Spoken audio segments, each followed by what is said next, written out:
Seorang pemilik usaha UMKM, apakah diperbolehkan menerima bantuan modal yang sumber dananya berasal dari Corporate Social Responsibility atau CSR, bank konvensional? Bagaimana hukum dari dana tersebut, Ustaz? Halal atau haram? Ya, kalau itu dari lembaga keuangan yang memang di situ transaksi ribawi, ya riba, udah. Riba. Kalau memang sumber dananya dari lembaga keuangan yang bergerak di bidang riba, maka dana itu pun juga riba. Mau berusaha itu modalnya juga yang halal. Jangan berusaha dengan modal yang haram. Pasti tidak berkah sudah. Jenengan hendak berusaha, hendak menjemput rezeki dari Allah, tetapi modalnya dari yang haram. Jenengan perso kalau itu haram, maka usahanya juga jauh dari kata berkah. Begitu pula orang mau umroh, mau haji misalkan, mau ibadah apapun, infak sedekah, tetapi harta yang dia infakkan, dia sedekahkan itu dari hasil yang haram. Sedekah itu baik, umroh haji itu baik ibadah. Namun kalau berangkatnya dengan hasil korupsi, ibadahnya dia akan diterima oleh Allah. Mbok nganti apa kan? Kok saya umroh haji, dosa korupsi saya kalau saya umroh diampuni, maka saya korupsi sebagian untuk berangkat umroh. Tangeh lamun. Karena Nabi kita ngendika innallah thayyibun la yaqbalu illa thayyiban. Sesungguhnya Allah itu maha baik dan Allah tidak akan terima kecuali yang baik.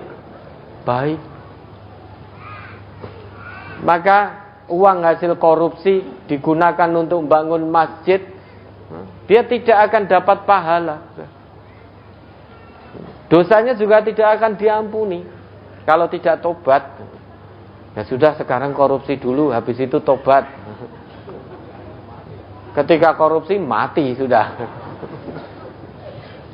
Mati, belum sempat tobat. Enggak sama. Segala sesuatu kebaikan menurut Allah dan Rasul, maka jangan diawali dengan hal-hal yang haram. Jangan diawali, misalkan mau berusaha, cari usaha dengan cara yang halal sebagai modal usaha yang halal dan thayyib. Karena itu nanti akan dipertanggungjawabkan di hadapan Allah. Bukankah Nabi kita ngendika la tazulu qadama 'abdin yaumal qiyamati hatta yus'ala an umrihi fima afna wa an ilmihi fima fa'al wa an malihi min aina iktasabahu wa fima anfaqah wa an jismihi fima ablah. Tapak kaki kita di hadapan Allah nanti tidak akan pernah bisa beranjak sebelum kita ditanya 4 hal. Yang pertama tentang usia, tentang umur. Untuk apa kita habiskan? Apakah untuk hal-hal kebaikan, kebenaran sesuai petunjuk Allah dan Rasulnya, atau untuk kemaksiatan, atau untuk mengikuti hawa nafsu setan? Kemudian yang kedua tentang ilmu. Ilmu itu yang Allah titipkan mendekatkan kita kepada Allah, atau justru menjadikan kita lebih sombong?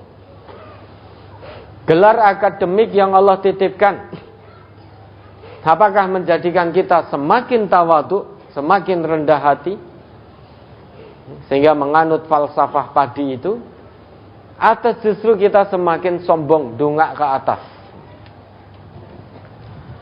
Nah, yang ketiga ini, wa an malihi min aina iktasabahu wa fima anfaqah, dan terkait hartanya. Dari mana dia mendapat harta itu? Oh, dari hasil usaha jual beli. Baik. Modal jual belinya dari mana? Apakah didapat dari modal yang haram seperti riba dan dia mengetahui kalau itu riba? Atau modalnya dari menipu? Atau modalnya dari mencuri? Atau modalnya dari korupsi?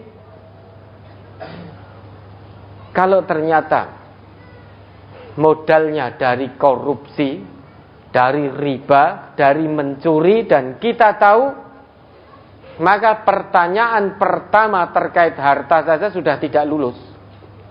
Min aina iktasabahu. Pemerolehannya, cara memerolehnya saja sudah tidak lulus. Apalagi wa fima anfaqah. Pertanyaan kedua tentang harta, di mana dia belanjakan. Kalau cara pemerolehannya saja sudah haram, maka sia-sia pembelanjaannya. Baik dibelanjakan untuk bangun masjid, untuk sedekah, untuk infak, tidak akan diterima oleh Allah. Untuk memberi nafkah anak istri, berarti kita memasukkan sesuatu yang haram dalam perut keluarga kita. Padahal kita tahu. Maka kalau mau berusaha, yakinlah ar-Razzaq itu Allah. Sedangkan Allah perintahkan, ya ayyuhan nas kulu mimma fil ardi halalan thayyiba. Wala tattabi'u khutuwatis syaitan innahu lakum aduwwum mubin. Makanlah, makanlah, makanlah dari cara yang halal lagi toyib westo. Rasah kakean alasan gitu. Kalau dengan bahasa kita. Kalau kamu merasa manusia, aku ini ar-Razzaq. Allah itu yang maha pemberi rezeki. Kamu aku yang menciptakan. Rezekimu aku yang jamin.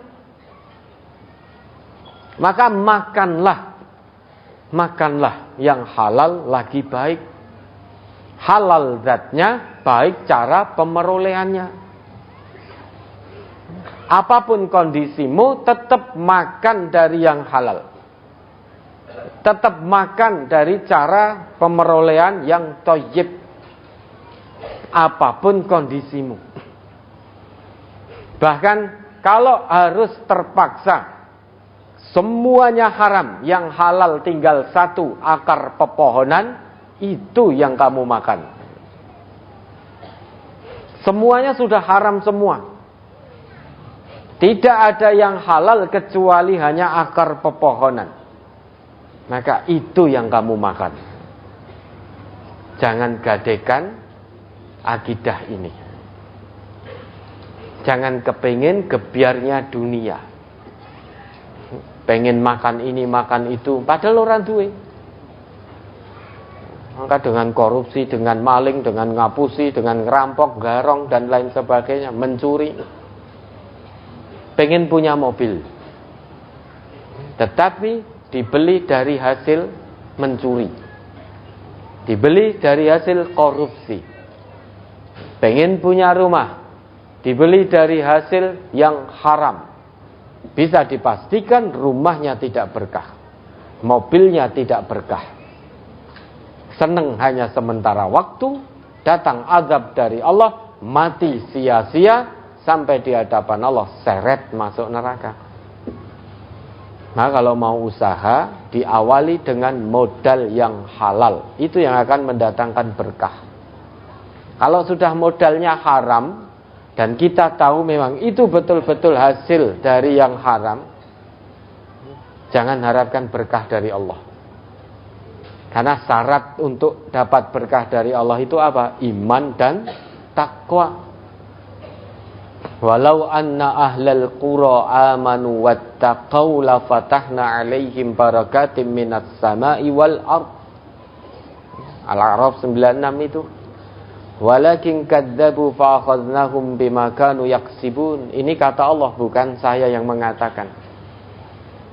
dalam hidup ini, menjalani amanah kehidupan dari Allah ini, kalau ingin mendapatkan berkah dari Allah, full berkah dari langit dan dari bumi dibuka oleh Allah, syaratnya hanya satu, iman dan takwa. Orang yang beriman betul, bertakwa betul kepada Allah, niscaya dia jauh dari riba. Dia tidak akan menggunakan modal usaha dari riba. Kalau masih menggunakan hal yang haram, modal yang haram, dan dia tahu itu karena kepencut uang saja, keuntungan dunia saja, maka iman dan takwanya dipertanyakan di hadapan Allah.